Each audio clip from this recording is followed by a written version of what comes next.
Hey guys, Luna here with a new video for the channel, and today we have a really special video. How long have I waited for this album? 5 years. No, actually 7 years. Ever since To Pimp a Butterfly, I've been waiting for Kendrick Lamar to release a new album. And now finally, we have it. Damn was a great album. I love that album, but that wasn't enough. I needed a spiritual successor to Pimp a Butterfly. And when I knew that this album was going to be released, I felt like I had my chance.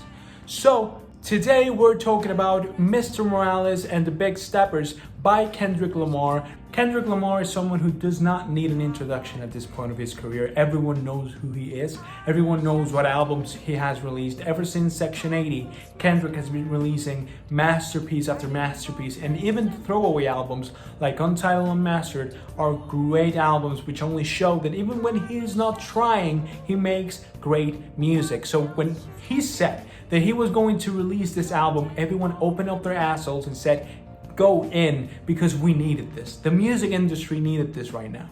Now, I've listened to the album a couple of times now, about 3 times I believe I've listened to this, and I have a few things to say. I wouldn't consider this to be a proper review of the album.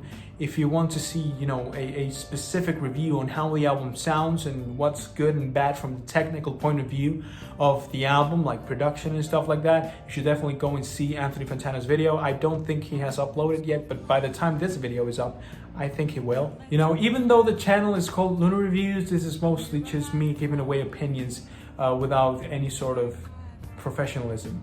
But you know what? I like it that way, so yeah, let's go on with the video. Now, I've seen a couple of reviews of this album already. I've been, through TikTok, I've been on Instagram watching comments of how people like this album, and I have quite a different opinion. So remember, please, this is only my personal opinion, what I think about the album. If you want to let me know how you like this album, then leave it down below in the comments and I'll make sure to check it out.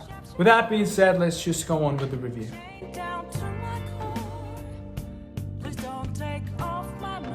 Okay, so first of all, the music on this album is way more similar to the music we saw on Damn rather than the one we saw in To Pimp a Butterfly. From the start of the album, the opening track, Untitled Grief, we know that that's how the album is going to sound like, because that song is accelerating, is a fucking mess, but a really entertaining one. You hear a lot of tempo switches, you hear a lot of drums, different patterns of drums in the background. Everyone who knows Kendrick's discography, you know how much he likes to play with his voice. And in this opening track, he uses like 3 different voices. I mean, I'm not really a fan of this track overall, but I think it's a really good way to open up the album because it really represents in a good way how the album is going to sound like from now on. Because even though I don't really enjoy this whole mess of sounds and this political things that are thrown at you as soon as you start listening to the album, what the opening track should do is telling you, okay, this is what the album is. This is how it would sound.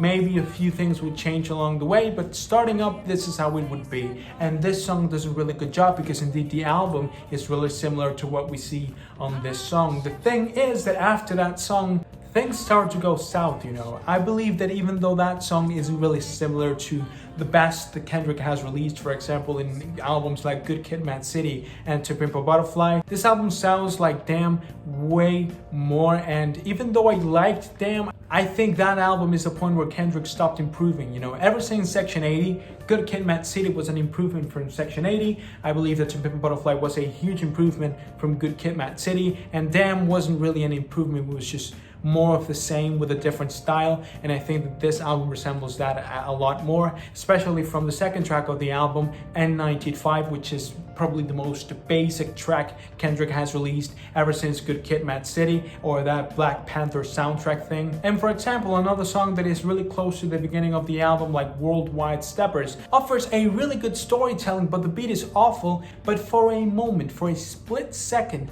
the beat changes to an old school beat like the ones you usually saw in the 90s, and it sounds so much better. But that segment of the track where it turns to another beat, it lasts like 10 seconds or 20 seconds or something, and then it switches up to the loop tape. So knowing how good the track could have been with a different beat makes you hate the original beat for the song, you know, the main beat for the song. And that goes on for many of the songs in this album, you know, even though the storytelling is peak, what Kendrick is saying and the way that he's saying it is amazing. And that shouldn't be such a huge problem if we were talking about your average rapper, you know, you're just waiting for him to deliver some lines. But we're talking about Kendrick Lamar here. And I think that saying that Kendrick has reached the point of legend, you know, the legendary status he has today, only by delivering good lines, it would be a lie. Actually, albums like To Pimp a Butterfly focus way more on the production and keeping, you know, the pace of the album interesting for the listener, bringing all of these new sounds, mixing hip-hop music with jazz music. Nevertheless, I think this song is forgivable, but it's unnecessary. Just like the previous track, N95, this songs just don't do much for the album. And yeah, then you have Die Hard. Now, I don't really know if this was a song written by Kendrick. I highly doubt it, because it sounds like the type of song you would listen to when they're promoting the World Cup. You know, I don't understand why is this song on the album. Release it as a promotional track for the album because it's really enjoyable, one of the most enjoyable songs on the album, but it doesn't match the rest of the energy the album has, you know. I don't know why he put it. And you know, usually when people change the pace of the album like this, it's forgivable if after that point the album sounds like that. But the track that comes after that one, it's Father Time, and the track is one of the most deep lyrical songs Kendrick has ever written. Then, you know, Die Hard feels like an intruder that is between Worldwide Steppers and Father Time. I don't really understand why that song was on the album, nor I understand what was Kendrick thinking, you know. Maybe if this was a new rapper, you know, with no credibility that needs to find its way up to the Billboard, then I can say, okay, he put it there because he needed that for the album to go number one. But we're talking about Kendrick Lamar here. The album was gonna go number one regardless. So yeah, there's no excuse I can give this song. In this album, I was waiting for that thing that made me feel, okay, now we're getting to the juice. And if this album had a moment like that, it has to be the track We Cry Together, one of the most original songs I've ever heard Kendrick perform, and that is quite a statement. To explain it real quick, this track is an argument between Kendrick and his girlfriend or his wife. I don't really know what the fuck they are. They're constantly saying things that would be enough to slap the shit out of anyone, and it's so funny but at the same time so dramatic. And you know, there's a piano on the background that makes it even more dramatic, and in the parts that are funny make it more funny. The vocal performance of this woman on this track is amazing. One of the best things on this album. Kendrick knows how to be aggressive, but it's nothing compared to what this woman did. It sounds great, it sounds genuine, and overall, you know, it doesn't feel like one of those cartoonish discussions. They're actually talking some shit. Purple Heart is really enjoyable. I really like that song. Summer's part is amazing. I fucking love it. And Kendrick's verse on this song, you know, the rap verse, not the rest of the thing where he's singing. Here's quite a hot take. I don't know if you agree with me. Kendrick, at some point in this album, he talks about how during the whole Kanye and Drake thing, he didn't have a clue what was going on. He was confused and blah, blah, blah.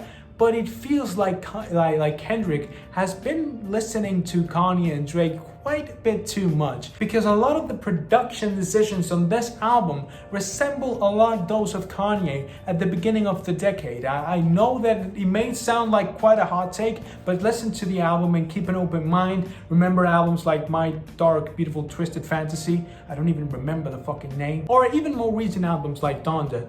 You find a few similarities here and there. I mean, I'm pretty sure that Kendrick is not copying anyone. It's just that I find some resemblance on some of the production decisions. And in terms of Drake, I feel like Kendrick sings way too much on this album. I don't know why. I think that Damn was just a perfect example that Kendrick shouldn't sing on a song ever, but he decides to do it on this album multiple times on multiple songs. Of course, I'm exaggerating a little bit. It's not so much like that, but definitely Kendrick tries to sing and tries to sound good. It's not like this satirical type of singing he often does in albums like To Pimp a Butterfly and Good Kid, Mad City. He actually tries to sing and tries to sound melodic, and it's safe to say that he doesn't. Silent Hill is a good track, but I don't know, I think it's skippable. I didn't find anything to say like, oh, you should listen to this track definitely. Nah, it's just a track that I don't really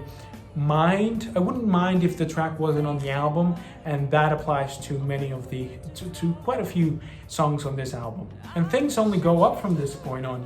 Auntie Dairy has awesome storytelling. Really, I've never heard an artist touch the theme of transgender people or gay people, or not gay people, transgender. The track is about transgender people, right? The whole "my auntie is a man now." I believe that he takes on this topics that are usually controversial, and anyone who's not a transgender or a woman can't talk about these things because usually they get villainized. Kendrick does it in a way where I think it's completely respectful, and he paints a picture of the problems that a transgender person may have on a daily basis. And not only that, but the storytelling of the song tells you that for the protagonist of the song, it is completely normal that his auntie is a man now. He's used to it. He was educated to think that that is normal. But all the other kids in school, that are not close to this type of thing of a woman turning into a man, did jokes and were mocking her, were being mean, only because they didn't know and they weren't educated to know that that is normal, or at least something natural. Then there's definitely the best song on this album, Mother/Sober. I believe that this is one of the most personal tracks ever written by Kendrick, and Kendrick does a really good job at portraying his feelings with his delivery. But in this song specifically, he sounds like he's whispering to himself. He's trying to, understand his emotions through rapping, and I think it sounds so good. It's devastating. The story is devastating. I'm not going to spoil it to you. The storytelling is so detailed and so emotional that rather than me explaining it, I just definitely recommend for you to listen to the song because it's wonderful. As the track goes on, everything gets a little bit louder and louder and louder, and all of a sudden sadness turns into aggression and majestic instrumentation that would have been perfect to close the album. Really, this track is the best track on the album, and it would have been a perfect way for you to end the album there. But Kendrick didn't thought so. That's when Mirrors comes in. I'm not even gonna talk that much about this track. It's basic as fuck. I don't really like this track that much. Or no, it's not that I don't like it. It's the fact that Mother was so good that choosing this song to close the album was almost like an insult, really. It was disrespectful to the album. Now that I have spoken about the majority of the tracks on this album, now it's time for me to give a little closure to this video.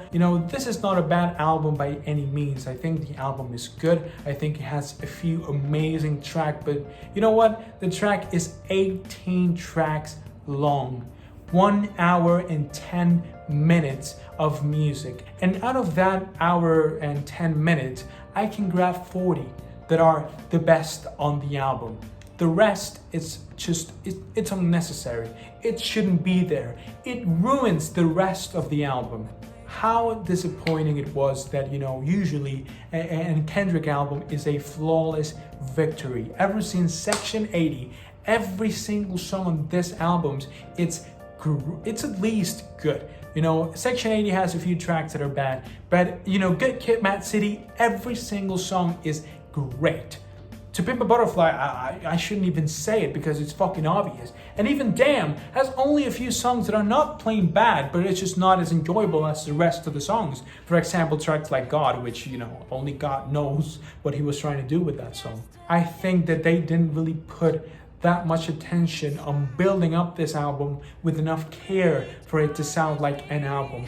This just sounds like a bunch of unreleased tracks put together on an album, and even albums like Untitled Unmastered, who do this exact same thing, putting unreleased tracks together, sound more accomplished than an album like this. So as much as I like Kendrick and as much as I like this album, I'm definitely going to have this album on repeat. I'll listen to this album a couple more times to see if I missed anything.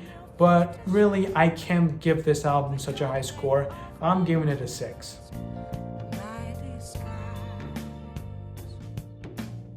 That is it for today's video, guys. I really hope that you enjoyed it. If you did, please leave a like down below and subscribe to the channel so you don't miss any of the videos that I upload.